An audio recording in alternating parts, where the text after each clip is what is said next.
Jill Pearson of Riverwood Studio in Orinoco, Minnesota, and I'm going to demonstrate how to use our Riverwood Studio Loom. This loom is something my husband and I designed as a kit on our Glowforge laser cutter, and so we were able to tweak it to get it just right and have all the nice tools that work really well for kids all the way through adults to make nice small wall hangings. And we were able to cut these in our studio. They're for sale on my website, riverwoodstudioarts.com. You can even have your child's name etched to make it a little more of a special gift. And today I just want to show you how to use the different tools and a few weaving techniques. And let's get to it. Okay, when you take the loom out of the bag, you'll see 14 different pieces. That's because there's really 2 looms in this kit. And the first one is just this small little loom that's nice for making kind of like coaster size quick little weavings, or nice for younger kids.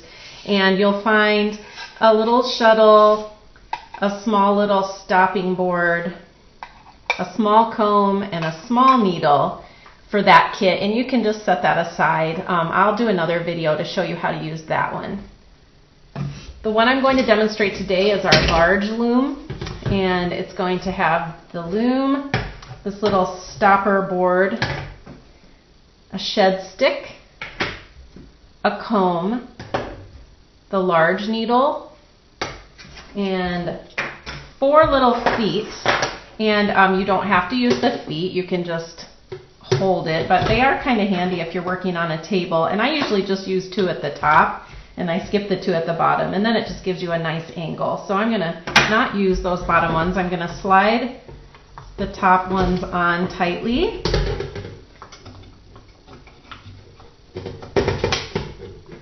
And we're ready to start putting the warp thread on.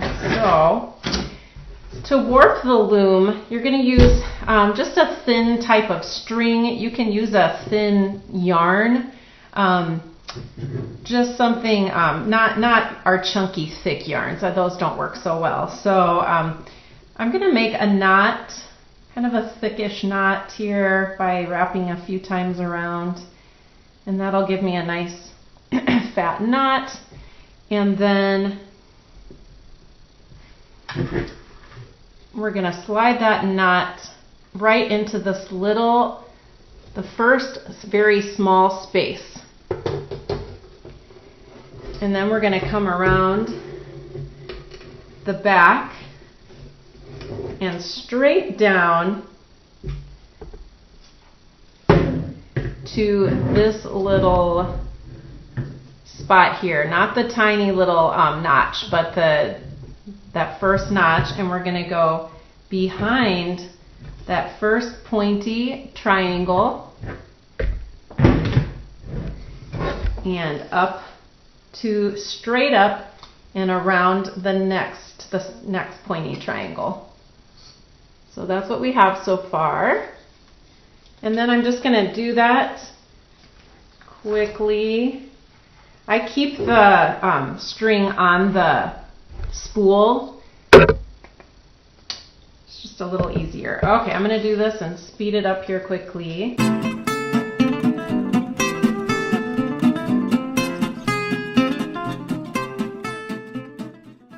Okay, now I'm at my last triangle here at the top. So I'm going to bring the end of my string through my tiny notch and trim it. And just make one more loop to hold it in. Try to get that loop down to the bottom. And that is going to hold our warp thread in place. So just to one more look, all of the strings are on top of the loom. They're fairly tight. And here's what the bottom looks like. They're all on top. So if I flip it over, you're not going to see any strings. You never wrap it all the way around. Well, that is good enough. All right, so we're going to start using our tools. And the first tool I want you to take is this little stopper stick. We're going to put it underneath all the threads and then on top of the wood. So it's sitting on top of each side. And we're just going to push this down. There's nothing magic about where you place it, but this is going to help your bottom row to stop at an even line, and it's going to help you leave enough string to tie it off at the end. So this stick we found is really important. Second is the shed stick. We're going to do the same thing. We're going to put it under all the strings but on top of the wood, and this is going to be toward the top. And what you do is you line each alternating string up with one of these little curved spots so that you can push it up one way, and that gives you some space for your weaving. And then so I would go through one side and then I would push it the other way, and that is going to lift the alternating rows. This helps the weaving process go so much quicker. I just love this little tool. All right, we are ready to weave. For younger kids who are using this chunky yarn, the needle works the best, I found. There's also a shuttle that you can use for finer yarns, and I would just wrap this around a bunch of times and weave it back and forth through because it just holds the finer yarns. You can hold more at a time without it getting all tangled. So probably on another video I can demonstrate how to use the shuttle, but on this one I'm just going to show you the needle. And the needle is great because it has this little notch here that holds the string without having to knot it. So let's start with our first color, and I usually plan about 4 or 5 rows. And to kind of pre-measure it, you can just go 1, 2, 3, 4, 5, and trim. Then to thread your needle, I usually fold it over so we don't have to worry about fraying. Pull it through the big eye and then pull it up into this notch nice and tight. All right, we are ready to weave.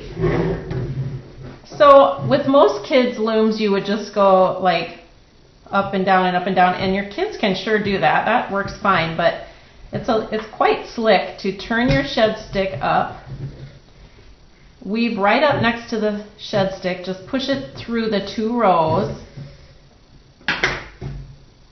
Pull it through until you just have a little tail left. I usually leave a tail about this long that we can weave back in later. And then you take the comb and you just push it down to where that stopping board is. Okay?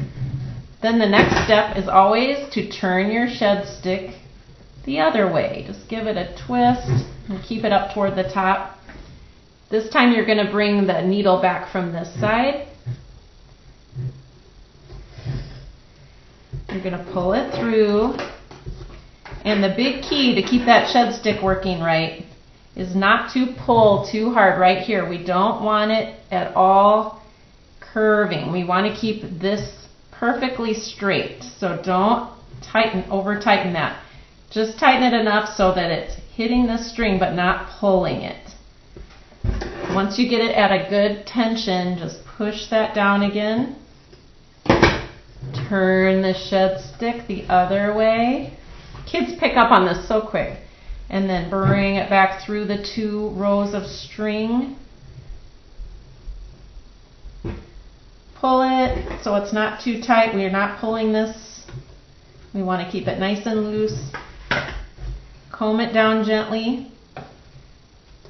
Looking good. Turn the shed stick.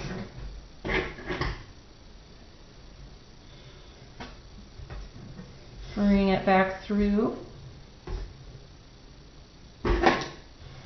Comb it down, and if you have a little bit too much right here, then this is the time to pull it a little tighter and comb it down again. Turn the shed stick. You'll know if you forget to turn the shed stick because you will just have undone the last row that you did.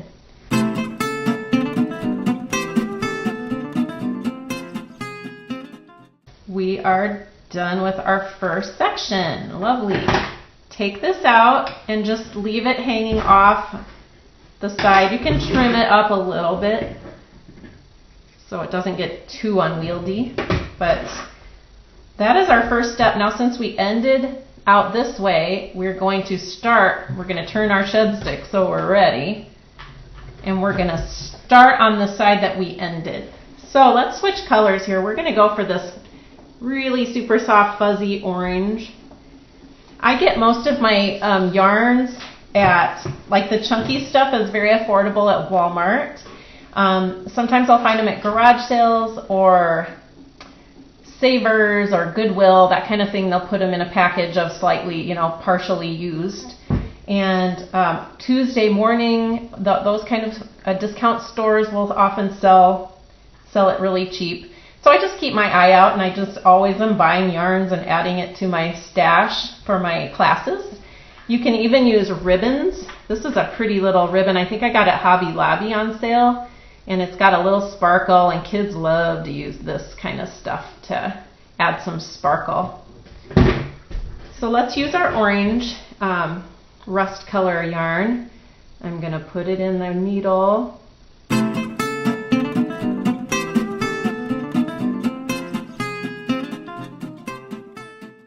Okay, so we've gotten our second row, and now I'm going to put in a little bit of this ribbon so that you can see what this looks like.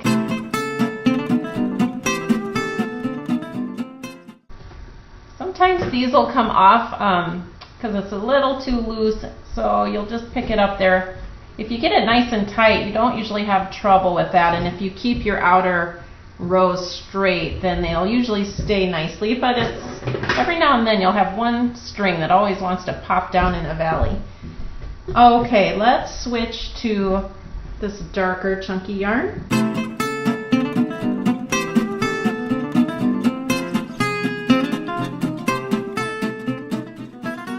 Okay, so we are a little over halfway, and I just want to let you know that really you could stop at this point and you could tie off the ends, and you could have just a little small size weaving if your kids just want to be done at this point, or obviously you can keep going. So I'm going to just speedily finish up a couple more rows, and then I'll show you how to finish off the weaving.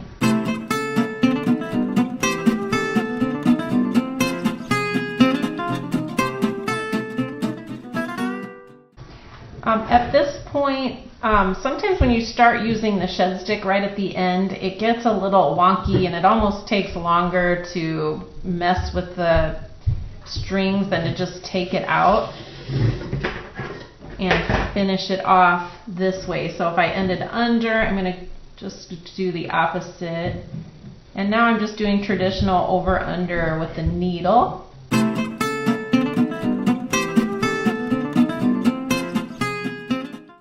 Alright, and this is where I'm going to stop with my little wall hanging.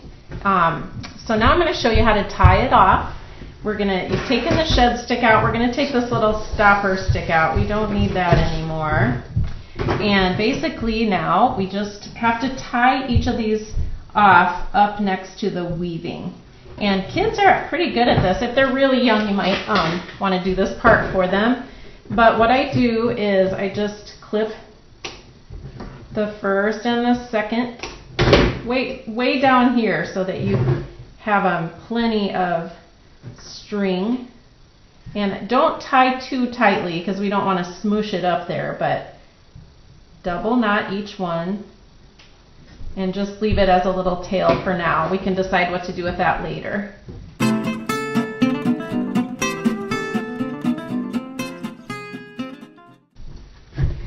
Okay, I have the bottom row done, and now I'm just going to flip the loom over and do the top row.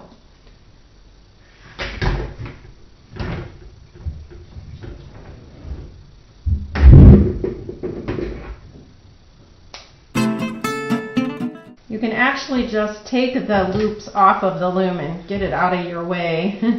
Sometimes that's a little easier.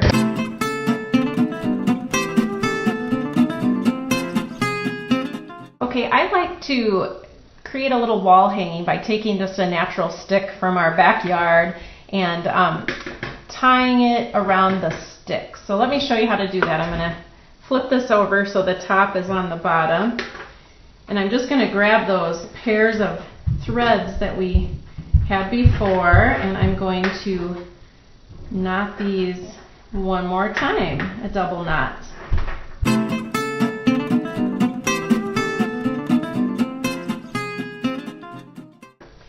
Okay, so I have this on my stick, and as you can see, it's going to hang nicely for us.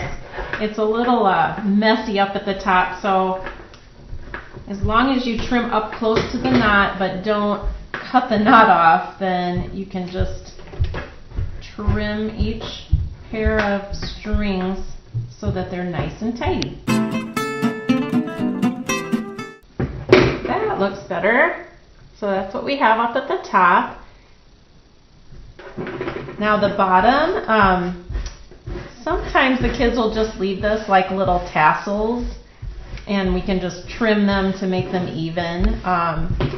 The other alternative is to just trim them up close to the knot. So let's just leave them as tassels today. And I'll just give them a little haircut here. So they're pretty even. That looks nice. And the final thing you're probably wondering about are these little tails here. And if you're in a hurry, you can just flip this to the back, and you can take some like masking tape, and you can just tape these down. Sometimes I do this in my classroom. I'll just tape it if we're trying to move on to the next project. So I'll show you what I mean by that. Just take a bit of masking tape, and I'll do this on one side. And you just kind of tape it down. No one is going to see the back anyway. So you can do that. I'll do that on this side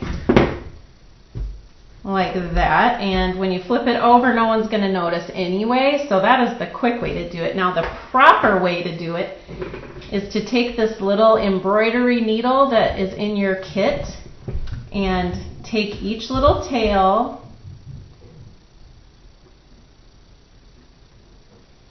thread the needle with it, and then weave it back through. So this one, I got to make sure I go under, otherwise it's going to leave. So I'm going to go under and then just kind of weave it through the threads and pull it through, and make sure it's not pulled too tightly. And then if you have a little bit sticking out in the back, you can trim that, and it should stay put, no problem. Looks a lot better than this side. I'll finish this off quickly.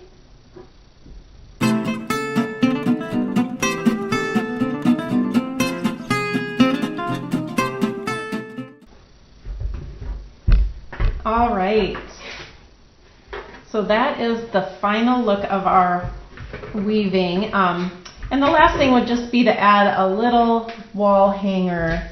I'll just grab a little bit of this gray.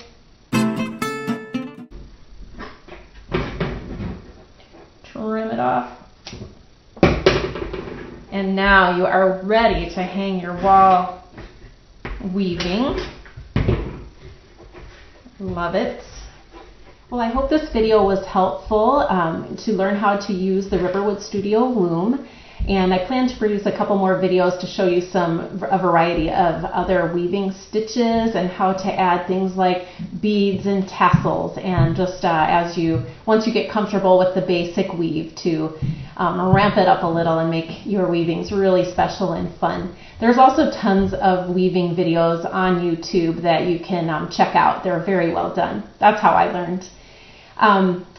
Check out our other Glowforge products at my website, riverwoodstudioarts.com. You can order a loom through there and just see what else we've been creating in the studio. Thanks, see you later.